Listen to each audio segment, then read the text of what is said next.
In today's COVID 19 update, the Minister of Health, Dr. Frank Anthony, addressed the use of laminated vaccination cards by members of the public.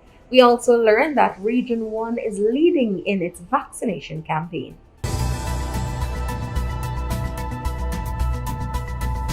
Minister Anthony, thank you so much for joining us today.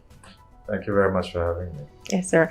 One of the first things that I wanted you to address, so persons have some concerns walking around with their COVID vaccination card every day, and some persons have gone the lengths of laminating the card and making some wallet friendly. And so they were wondering if those will be accepted at agencies and so on. Well, the key to the card is really to identify that that's the person, and also to verify that the person would have received the vaccination. And how the card is made up, because it's folded, I think it's going to be difficult to laminate it to show all the pertinent information. So my advice would be that they walk with their card and they find ways and means of protecting it. You're not supposed to laminate a legal document. The card is a legal document also. Is there another way that the ministry may consider in terms of to keep the card from being damaged? One of the things that we have been contemplating is to create maybe an electronic version of the card, but that's going to take some time. Yeah. So we have been discussing it, and we'll see how if that's possible, because it would entail a number of things. One, the persons who already have received their cards, how do we then get this new card to them, and a whole host of other logistical issues would come up. But it's something that we're thinking about to make the card more portable. Earlier we had spoken about I don't recall the name at the moment, but the system that India had shared with the other countries, and I know that will play an important role as well in doing this. Yeah, that's a database and for verification of vaccine dosage. So we're still working to get that system. It's called CoWIN. That's the software that India is using, and they have consented to give us a customized version of that software for our use.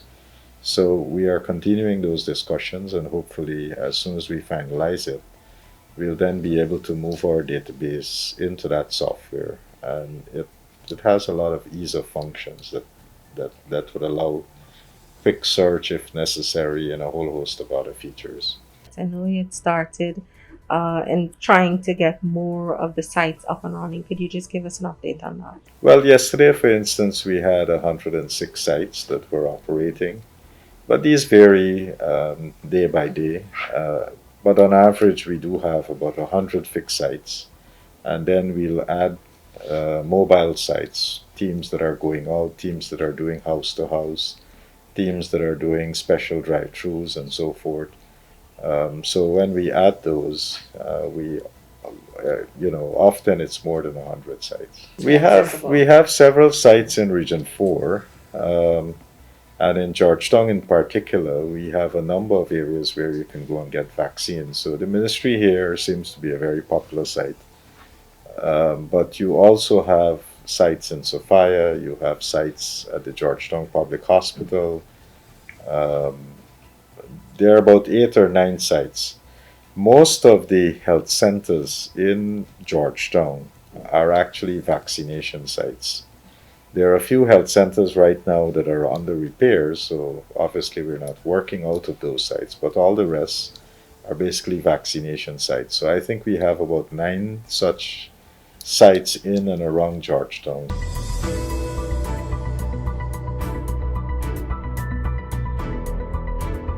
But as of yesterday, we've had 257,384 persons who received their first dose vaccine. That would be about 52.9% of our adult population. And for second dose, it's 142,691 persons. That's 29.3% of our adult population. For first dose, the region that has done the most vaccination for first dose coverage would be Region 1 at 67.4%. And for first dose, the region with the least is Region 10 at 17.1%. And for second dose coverage, the region with the most second dose would be Region 4 at 32.7%. And the region with the least is Region 10 with 9.1%.